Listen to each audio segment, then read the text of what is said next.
شبابا قد أنابا وإلى الله استجابا إن من يرجو الثواب. نحمده ونصلي ونسلم على رسوله الكريم اما بعد. محترم ناظرین، مسلم شریف میں عبداللہ ابن مسعود کے حوالے سے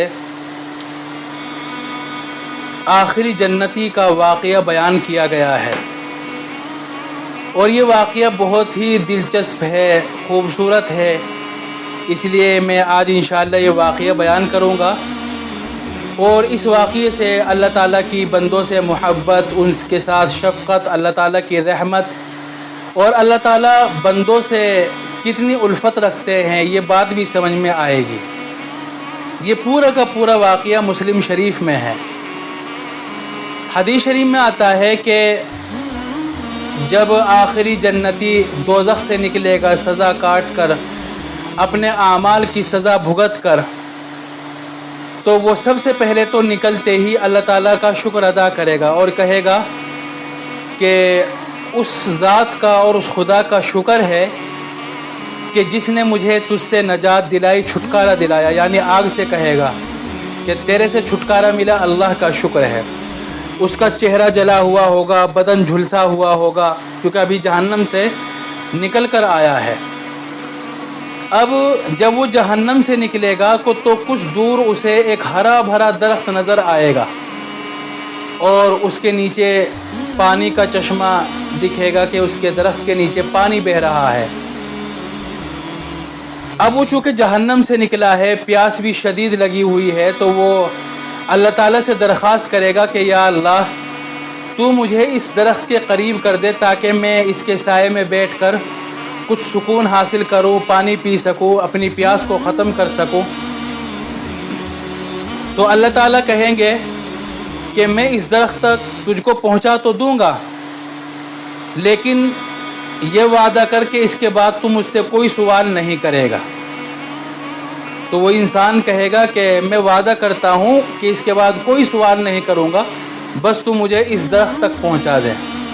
اب اللہ تعالیٰ اس درخت تک پہنچا دیں گے، اب وہاں کچھ دیر بیٹھے گا، پانی پیے گا، پیاس بجھ جائے گی، تو وہاں بیٹھے گا، تو بیٹھے ہوئے اسے کچھ دور کے فاصلے پر ایک اور درخت نظر آئے گا جو اس والے درخت سے بھی زیادہ ہرا بھرا ہے، گھنا ہے، خوبصورت ہے، آرام دہ ہے۔ تو اب اللہ تعالیٰ سے پھر درخواست کرے گا کہ اللہ بس تو مجھے ایک بار اور اس درخت تک پہنچا دے سامنے۔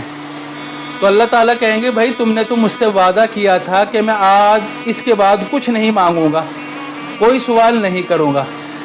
وہ کہے گا اللہ تعالیٰ سے کہ بس آخری بار ہے، آخری بار اور درخواست ہے، مجھے اس درخت تک پہنچا دیں۔ اب اللہ تعالیٰ کہیں گے کہ ٹھیک ہے، لیکن اس وعدے کے ساتھ، اس شرط کے ساتھ کہ پھر تم مجھ سے کچھ نہیں مانگنا۔ وہ کہے گا کہ ٹھیک ہے جی، ٹھیک ہے، میں پھر کچھ نہیں مانگوں گا، بس تم مجھے اس درخت تک پہنچا دے۔ اب اللہ تعالیٰ اس کو وہاں پہنچا دیں گے۔ جب وہاں پہنچے گا اس کو اور زیادہ سکون ملے گا۔ اب جب وہاں وہ پہنچے گا تو کچھ دور کے فاصلے پر اس کو جنت میں سے لوگوں کی آواز آئے گی، جنتیوں کی آواز آئے گی۔ اب وہ سوچنے لگا کہ بھئی وعدہ تو کر رکھا ہے کہ کچھ نہیں مانگوں گا، اس کے دل میں اور لالچ بڑھا، اللہ تعالیٰ سے امید بڑھی، تو اللہ تعالیٰ سے پھر کہے گا کہ یا اللہ بس مجھے یہاں تک اور پہنچا دے، جنت تک۔ اللہ تعالیٰ کہیں گے بھئی تو نے پہلے 2 بار اور وعدہ توڑ دیا ہے، تم نے کہا تھا کہ پھر سوال نہیں کروں گا، پھر سوال کر رہے ہو۔ تو اللہ تعالیٰ سے کہے گا کہ اس کے بعد کوئی سوال نہیں کروں گا، بس یہاں تک اور پہنچا دیں۔ تو اللہ تعالیٰ کہیں گے کہ کیا میں تمہیں دنیا جتنی بڑی جنت نہ دے دوں، بلکہ دنیا کے جتنی اور بڑی، دنیا کی ڈبل، کیا اتنی بڑی جنت نہ دے دوں؟ اب وہ آدمی کہے گا اللہ تعالیٰ سے، اللہ تعالیٰ آپ بھی مذاق کر رہے ہو، کیا اتنی بڑی بھی جنت مجھے مل سکتی ہے؟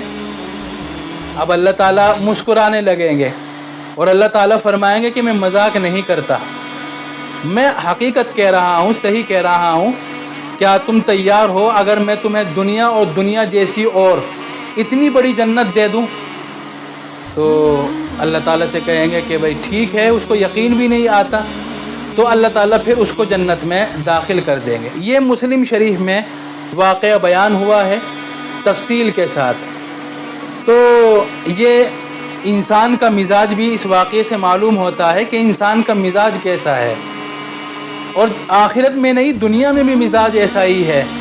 جب وہ اللہ تعالیٰ سے کوئی چیز مانگتا ہے اور اس کو مل جاتی ہے، تو اس کے بعد پھر دوسری چیز کا لالچ اس کے دل میں جاگ جاتا ہے۔ اللہ تعالیٰ سے مکان مانگا، مکان دے دیا، اب وہ چاہتا ہے کہ محل ہی تیار ہو جائے۔